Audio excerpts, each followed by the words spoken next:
What's up, everybody? AndroidStud here. So let's talk, YouTube. I wanted to do a video on the Essential phone. I got this a couple days ago. I actually got it on Thursday, August 31st, but I've been using it since Friday for a couple days. There's been a lot of talks around in this phone and this company. Some good, a lot bad. We all know the stories about the announcement, the delayed release, the delayed shipments, the talk of how bad the camera is, according to a lot of YouTubers and blogs and tech websites. So let's see, man. We're gonna take a look at this. I'm gonna take you through this phone. A couple areas that I'm gonna look at. I'm gonna look at the camera. I'm gonna look at the build. I'm gonna look at the software. I'm gonna look at the service of Essential, and also the price. So I'm going to take you through all those things right there. First of all, I want to give a shout out to Alan from Phone Tech at Work, Easy Computer Solutions, Rob Pouncey, the Tech Gentleman, also Jay Will, My Project 13, Techzilla, TK, Zito Max from the old school, and also Floss, and many more. I've been watching you guys on YouTube. It's time for me to get out there and do my thing and just be delicious. So check it out. First of all, this phone was announced in May. Finally started shipping this past week. I got mine, like I said, on Thursday. There was a lot surrounding this phone. So for the first thing, off the top, the camera. How good is the camera? How bad is the camera? That's the first thing I want to take you guys through. As you can see, and in the link below, you're going to see a couple links. You're going to see a link for the Essential camera. You're also going to see the Essential camera with the Google camera port, and you're also going to get the U11 just to compare, because the U11 is a really good camera. So is the Pixel. So is the Samsung Galaxy S8. But I wanted to compare it to the U11 because that seems like the one that's hot right now. So in the link, you'll see a couple comparisons of it. The cameras, a lot of people are saying they're not good. 13 megapixel camera in the rear, features 4K, 1080p, 16 frames per second. Now the cameras have dual cameras. They're color and monochrome. So they kind of combine that to give you the picture. Front-facing camera has 8 megapixel, 4K video. From what I've seen, the pictures I've taken, they're not bad. The pictures, they are not too bad, not too shabby. They're not terrible like everybody says they are. So is it one of the top cameras? No. Is it one of the worst cameras? No. It's not a bargain banger. That's not what this is. So if I had to give a rating on this, also the UI of the camera is a little plain. You can't do much with the UI. There's not a lot of settings. You know, you could set it to HDR, you know, flash, obviously, you know, video and that kind of thing. But if I were to give, you know, would I give this camera a home run? No. Would I say it's a fumble or a strikeout? No. I give the cameras an average, you know, an average rating. Now, as far as the build is concerned, this build is tremendous. It has great build quality. It has ceramic back, has the titanium on the sides. I mean, this phone is built really, really well. It has a 5.7 screen. As you can see, it's bezel-less, mostly bezel-less. Has that front-facing camera there, that little dip there. You get used to it within a day. Also, a lot of the apps are do the full screen.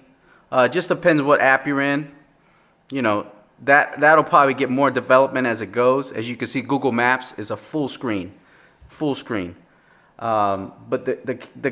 the quality and the build of this phone is just tremendous. I mean, it's just top notch. So I give the build a home run. I give it a touchdown or a home run.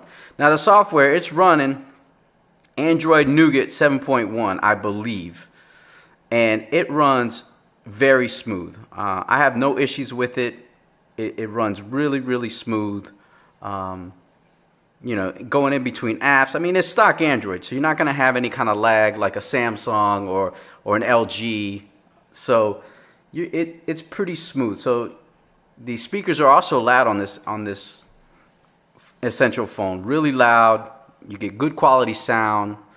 You know, is it an HTC sounding speakers? No, but they're loud. They're like the OnePlus 5, where the OnePlus has really loud speakers. They don't sound as that full sound, but you know, if you're watching YouTube or you're listening to music, it's gonna get it done. So software is a slam dunk. Now service, the Essential service. We've all heard the nightmares. It was announced in May. Andy Rubin, you know, promised a phone within 30 days. That passed. Then finally in August, they sent out emails saying the phone was available and would ship within 7 days. That passed. 10 or 11 days later, it finally started shipping. People started getting their tracking. A lot of people ordered the phone, got upset with OnePlus, with Essential, and said, you know, they wanted to cancel the order. They had issues with it. They tried calling there, no one answers the phone. So they started emailing. You know, some people got their refunds before they shipped out, some didn't. Some were told, hey, look, when you get the phone, just send it back, we'll give you a refund. So that was kind of a headache for people. Essential, they have a 15-day full refund policy on their phone or their 360 camera. So you give it as the service has been really bad on that part. You know, they've kind of stumbled out of the gate with this, and they really haven't handled that part of it. And I don't know if it's because a lot of people left the company, but you know, that's the way it is sometimes with some of these smaller companies when they start out. It's a shame because this is a great device. I mean, it does everything well. I mean, everything. I mean, it has a great camera. I think it's decent. You know, the software is solid, the build is solid. You know, it's all screen to me. You know, it's kind of like the G6, but it's a little wider. The G6 I think is a little bit more narrow. You know, it's not like an S8 where S8 is really narrow and smaller than this. This is bigger than. It reminds me kind of. You guys are gonna laugh, but a Nexus 4 with the back. You know, that Nexus 4 had that back, but that's what it kind of reminds me of. So, you know, as far as service goes, definitely a fumble. They messed that one up. Definitely a strikeout for them. Price, $700 for this phone. That's overpriced. This phone, to me, it's got no wireless charging. It's got no waterproofing. I believe they should have priced this phone at about $600. $549 would have been on the low end. Kind of compared with OnePlus 5, I think probably would have been a little bit. You know, you're a new company. Granted, Andy Rubin's the godfather of Android. I respect that, believe me. He's the one that started it all out with Android, and I respect that. But on the price, they definitely fumbled that one. They didn't do a good job getting the price. So my experience with it the last 2 days, I've had no issues with it. It's smooth. The camera's been fine for me.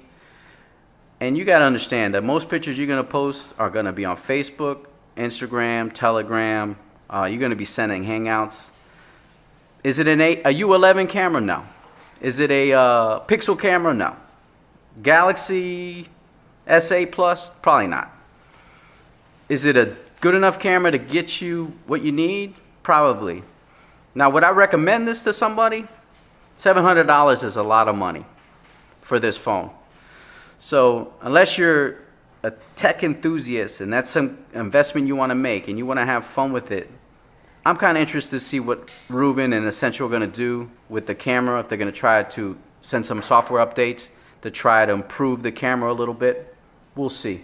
So that'll do it for this video. You can follow me at AndroidStud on Twitter or catch me right here on YouTube at AndroidStud. For now, man, I'll talk to you guys later.